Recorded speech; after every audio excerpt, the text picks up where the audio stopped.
Good morning everyone. Today in our maths class we are doing chapter 1st, number system of class 9th, and exercise as 1.4. In this exercise we do successive magnification of a number on number line. We visualize 3.765 on the number line by using successive magnification. First of all, here we need to understand the meaning of successive magnification. So let's start now with successive magnification. What is successive magnification? Successive magnification is the process of visualization of any number, visualization of representation of any number on the number line through magnifying glass. Magnifying glass के द्वारा किसी भी number को number line पे show off करना process of successive magnification होता है. तो आज हम 3.765 को नंबर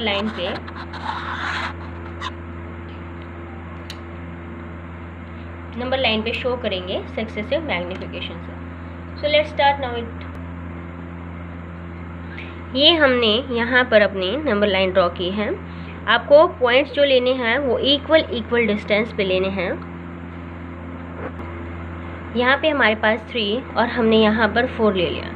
बिल्कुल एग्जैक्टली इसके बीच में क्या हो गया हमारे पास 3.5. Here we have 3.1, 3.2, 3.3 and 3.4, 3.6, 3.7, 3.8, 3.9.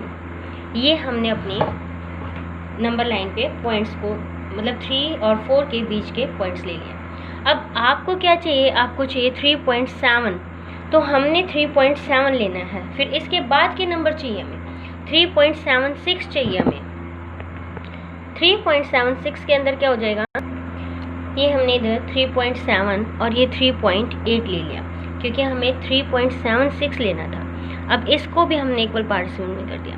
यहाँ पर हमारे पास हो गया 3.75, 3.71, 3.72, 3.73, 3.74, 3.76, 3.77, 3.88, 3.8, 78, 78, 79 और 3.8 ही हो जाएगा. अब इसके बाद हमें क्या करना है? ये जो है 3.7 को यहाँ पर शो ऑफ कर दो.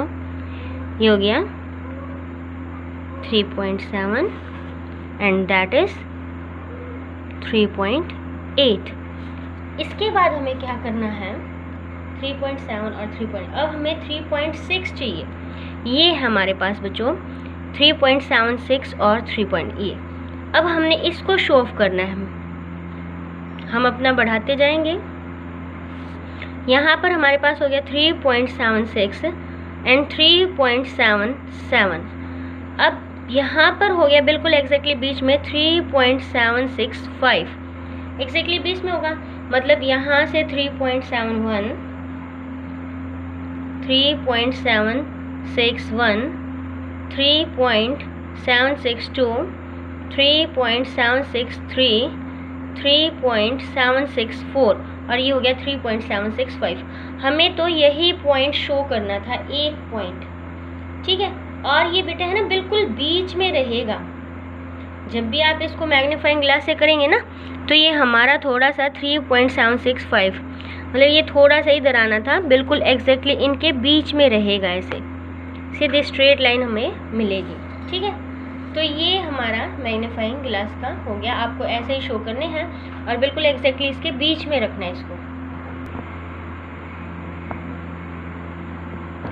स्टूडेंट्स ये जो है हमने यहाँ पर इसको कर दिया है. वहाँ पर ये जो हमारा है 3.765 के नियर अबाउट ये नंबर जो है बिल्कुल ये सीधा मतलब ये नंबर चेंज नहीं होगा, यहीं पर आएगा. ये हो गया 3.765.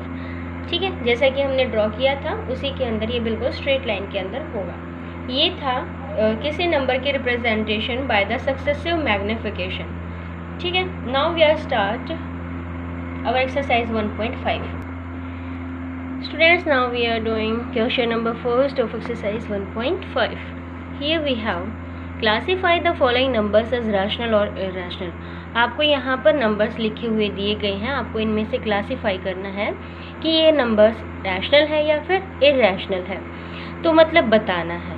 यहाँ पर 2 माइनस रूट 5 है बेटा। आप सभी जानते हैं जब भी अंडर रूट के अंदर प्राइम नंबर होगा root prime, that means it is a irrational number. क्या होगा?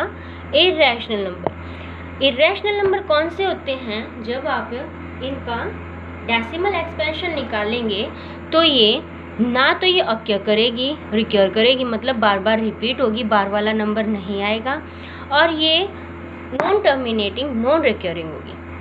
आई बात समझ में आपको?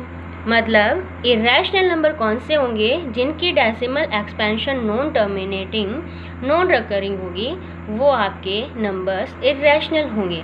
तो यहाँ पर रूट 5 एक इरैशनल नंबर है, और जब एक रैशनल नंबर में से हम इरैशनल को माइनस करेंगे तो जो नंबर हमें मिलेगा वो भी एक इरैशनल नंबर होगा, that is also a irrational number. In second part we have 3 plus under root 23। आप इस ब्रैकेट को ओपन करके ही लिखें, तो ये प्लस वाली टर्म और माइनस वाली टर्म दोनों सेम टर्म कैंसिल आउट होगी, you get only 3। And 3 is a rational number because it can be expressed in the form of p by q। You can write it 3/1, that is a rational number. ये क्या हो गया आपके पास? Rational number.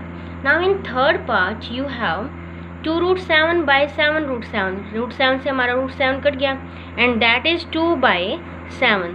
2 by 7 मतलब that is a rational number, that is a rational number. ये आपके पास क्या हो जाएगा? Rational number. In fourth part you get 1 by root 2। देखो बच्चों, डिवीजन का हमारे पास कोई रूल नहीं है, तो हम क्या करेंगे? इसको रैशनलाइज कर देंगे। Then you get root 2 by में 2, मतलब रूट 2 एक इरैशनल नंबर है, और इरैशनल नंबर को जब 2 से डिवाइड करेंगे तो हमें इरैशनल नंबर ही मिलेगा। या फिर आपको इसको ऐसे समझ सकते हैं, रूट 2 को हम 1/2 से मल्टीप्लाई कर रहे हैं तो हमें एक इरैशनल नंबर ही मिलेगा। 2 पाई, पाई एक इरैशनल नंबर है। पाई क्या हमारे पास? इरैशनल नंबर है। तो इरैशनल नंबर के साथ कोई रैशनल नंबर मल्टीप्लाई होगा तो भी हमें क्या मिलेगा? इरैशनल नंबर मिलेगा। Now we are doing second question. Next question है हमारा 3 plus root 3 into 2 plus root 2। इनको सिंप्लीफाई करना है आपको। तो सिंप्लीफाई कैसे होंगे? हम इसको पहले इन दोनों से मल्टीप्लाई कर देंगे। 3 2 जा 6, 3 root 2 plus 3 multiply root 2। Unlike जब भी टर्म्स होंगी तो हम एज इट इज़ उनको मल्टीप्लीकेशन में लिख देंगे। जैसे 2 मल्टीप्लाई विद एक्स 2x होता है, उसी तरीके से हमने इनको लिख देना है। फिर रूट 3 को करेंगे प्लस में 2 root 3 plus root 3 into root 2, that is root 6। कोई टर्म किसी के अंदर ऐड नहीं होगी क्योंकि हमारी चारों टर्म्स क्या हैं? अनलाइक हैं, तो वो ऐड नहीं होंगी एक दूसरे के अंदर, एज इट इज़ आपका आंसर रहेगा। सेकेंड पार्ट में है स्क्वेयर करना है आपको। a प्लस बी के होल स्क्वेयर का फॉर्मूला हम रिवाइज कर लेते हैं। a square plus b square plus 2ab। 8th class में हम इसको कर चुके हैं। a स्क्वेयर क्या है? रूट 5 का स्क्वेयर प्लस रूट 2 का square plus 2 into root 5 into root 2। Then you get 5 plus 2 root 10, and that is 7 plus 2 root 10। इसके बाद है 3 प्लस रूट 3 3 माइनस रूट 3। आपने आइडेंटिटी पढ़ी ही है, a प्लस बी और a माइनस बी क्या होता है? a square minus b square. तो यहाँ से आपको मिलेगा 3 का स्क्वेयर माइनस रूट 3 का होल स्क्वेयर। 3 का स्क्वेयर क्या हो गया हमारे पास? 9, रूट 3 का स्क्वेयर 3, देन यू गेट 6। ये सिंप्लीफिकेशन थी हमारी सेकेंड क्वेश्चन में। थर्ड क्वेश्चन हम और कर लेते हैं। थर्ड क्वेश्चन में वो क्या कह रहा है? Pi is defined as the ratio of circumference of a circle and to its diameter. तो पाई हमारे पास क्या हो जाएगा? Circumference by diameter of a circle. Circle के डायमीटर के, जैसे सर्कमफ्रेंस क्या होती है? 2 पाई आर, और डायमीटर किसी सर्कल का क्या हो जाएगा? 2 पाई। तो 2 पाई आर से 2 पाई कट जाएगा तो हमें मिलेगा 2r से 2r कटेगा और पाई बच जाएगा। तो यहाँ पर हमारे पास जो सर्कमफ्रेंस है 2πr, मतलब ये रेशियो जो है पाई के इक्वल आ गया। मतलब वो कह रहा है कि ये हमें कंट्राडिक्शन, क्योंकि एक तरफ तो हम कह रहे हैं इरेशनल और एक तरफ हमारा फाइनाइट आंसर है, तो यहाँ पर कोई कंट्राडिक्शन नहीं है। आपको इस बात को ध्यान में रखना है कि जब आप सर्कल की किसी भी स्केल से या किसी अदर डिवाइस से लेंथ मेज़र कर रहे हैं, ठीक है, you only get an approximate value, आपको सिर्फ एक अप्रॉक्सीमेट रैशनल वैल्यू मिलेगी, ठीक है। So you may not realise that इधर सी और डी इज इरेशनल। आप सी और डी को इरेशनल नहीं मान सकते और सी और डी इरेशनल नहीं हो सकते, ठीक है। तो ये हमने रिजोल्व कर दिया, क्योंकि हम जब भी मेज़र करेंगे सर्कल का तो हम वहाँ पर इरेशनल नंबर उनके मेज़र नहीं लेंगे, ना तो सर्कमफ्रेंस के ना ही रेडियस ऑफ द सर्कल के, ठीक है। नेक्स्ट क्वेश्चन है फोर्थ हमारा। फोर्थ के अंदर कह रहा है अंडर रूट 9.3 को शो ऑफ करना है on number line, show that under root 9.3 on number line. सबसे पहले तो हमें इन क्वेश्चंस के अंदर क्या करना है, आपको 9.5 की एक लाइन सेगमेंट ले लेनी है। सपोज करो हमने ये 9.5 लेंथ की एक लाइन सेगमेंट ले ली, ये मान लो ये ले ली हमने 9.5 की लेंथ की एक लाइन सेगमेंट। 9.5 का हाफ क्या हो जाएगा, और फिर हमने इसके अंदर 1 यूनिट एक्स्ट्रा ऐड कर देनी। ये सपोज करो ये 1 यूनिट है और ये जो बची हुई है यहाँ से लेकर यहाँ तक ये 9.5 सेंटीमीटर है। हमने इसका हाफ करके यहाँ पर एक सर्कल ड्रॉ कर देना है। ये हमने इस तरीके से सेमी सर्कल ड्रॉ कर लिया है, ठीक है। अब आप यहाँ पर परपेंडिकुलर ड्रॉ कर देंगे इसके, ये हमने परपेंडिकुलर भी ड्रॉ कर दिया है, ठीक है। तो जो आपने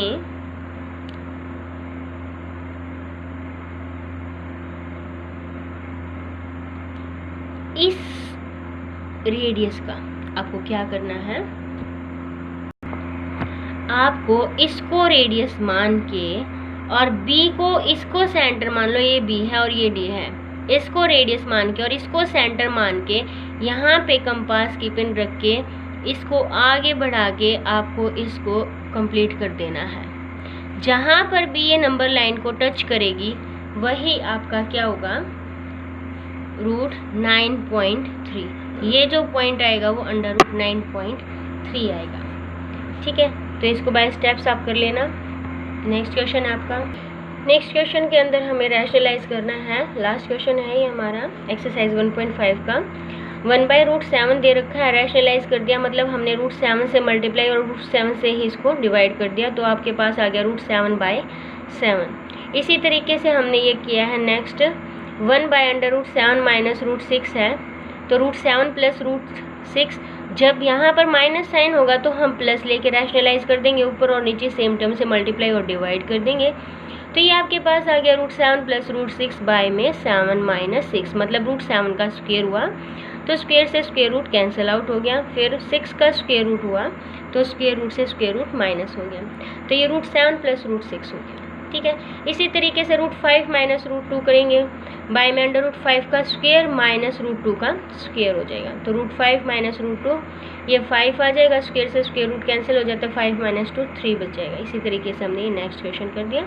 √7 प्लस 2 बाय में √7 प्लस 2, नीचे √7 का स्क्वायर हो गया माइनस 2 का स्क्वायर हो गया, √7 का स्क्वायर हो जाएगा 7 और 2 का स्क्वायर क्या हो जाएगा 4, तो 7 माइनस 4 3 आ जाएगा। इस तरीके से हमारी ये 1.5 एक्सरसाइज कंप्लीट हो गई। नेक्स्ट एक्सरसाइज कर रहे हैं हम। नेक्स्ट एक्सरसाइज है एक्सपोनेंट्स के अंदर है, सिंप्लीफाई करना है आपको। इसमें कुछ लॉज यूज़ होंगे जो हम साथ साथ अपने करेंगे। इनको बोलेंगे laws of exponents of for real numbers. Real numbers के लिए लॉ एक्सपोनेंट्स होंगे, ठीक है। तो 64 है, इसको सिंप्लीफाई करना है हमें। 32 है, इसको सिंप्लीफाई करना है। 125 है। तो हम सबसे पहले यहाँ पर 64 की प्राइम फैक्टराइजेशन कर लेते हैं। देखो हमारा एक्सपोनेंट है 1/2, तो हम यहाँ पर इसके ऐसे फैक्टर बनाएंगे कि उसकी पावर 2 आ जाए। तो हमारे पास क्या होता है 8 8 जा 64। तो यहाँ पर आप इसको 8 का स्क्वायर लिख सकते हैं और बाहर पावर होगी 1/2। तो जब भी पावर में 2 × 1/2 होगा तो 2 से तो 2 कैंसिल हो जाएगा, then you get the answer is 8। Now by the same method you can rationalise, you can factorise 32। ये आपके पास आ गया 2 8 जा 2 4 जा 2 2 जा एंड 2 3 एंड 2 5। 2⁵ हमारे पास 32 होता है और ये 1/5 एक्सपोनेंट इसकी पावर जो है, तो ये कैंसिल आउट हो जाएगा, then you get the answer is 2। Now in next part you know very well what is 125। 125 is 5 multiplied with 5 multiplied with 5, then you get 5⁵3 and 1/3. 3 से 3 cancel, then you get the answer is 5. In our next question you have 9⁵3/2. You can write 9 3⁵2 and the power is 3/2. Cancel out 2/2, then you get 3⁵3. Now expand the powers. You can multiply 3/3 times, then you get the answer is 27. In next part you done it very well in first question, then you have 32 written as 2⁵5 multiply with 2/5 and then 5/5 cancel out, you get 2⁵2, that is 4. Here you have 16⁵3/4 and then you get 2⁴ into 3/4 and you get 2⁵3 and 8. Now in the last part is 5⁵3 and minus 1/3. You cancel out 3/3, then you get 5⁻⁻1 and you can write it 1/5. ठीक है। In third question you have 2⁵2/3 and 2⁵1/5. then 2⁵, जब भी base same हो जाएंगे तो आपकी powers add हो जाएंगे, तो आप इनको ऐड कर देंगे। एलसीएम आ गया आपके पास 15, 10 + 5 3 जा, then you get 13/15 means you get 2⁵13/15। यहाँ पर आपके पास क्या है, आपके पास a⁴m/a⁴n है and then you get am into a-n। ये जो एक्सपोनेंट है ऊपर जाके माइनस का हो जाएगा, क्योंकि हमारे पास रूल होता है 1/a⁴m = 1/a⁻m। तो ये जो है रूल यूज़ करके यहाँ पर आपने क्या किया, इसको 11⁻⁴ तो है ही, नीचे से 1/4, ये जो है ये 1/4 ऊपर चला जाएगा, तो you can write here 1/4, then LCM is 4, 2 - 1 and 1/2 means 11⁻1/2 means √11 is your answer. Sorry बेटा 1/4, ये 1/4 है, तो यू कैन राइट इज 11⁻1/4। ये हमारा लास्ट क्वेश्चन था चैप्टर 1.6 का, एक्सरसाइज 1.6 का। इसके बाद जो हमारे एक क्वेश्चन रहता है नंबर लाइन पर रिप्रेजेंट करना, उसको नेक्स्ट वीडियो के अंदर हम with the help of compass करेंगे, जो आपको अच्छे से समझ आएगा। Then thank you, have a nice day.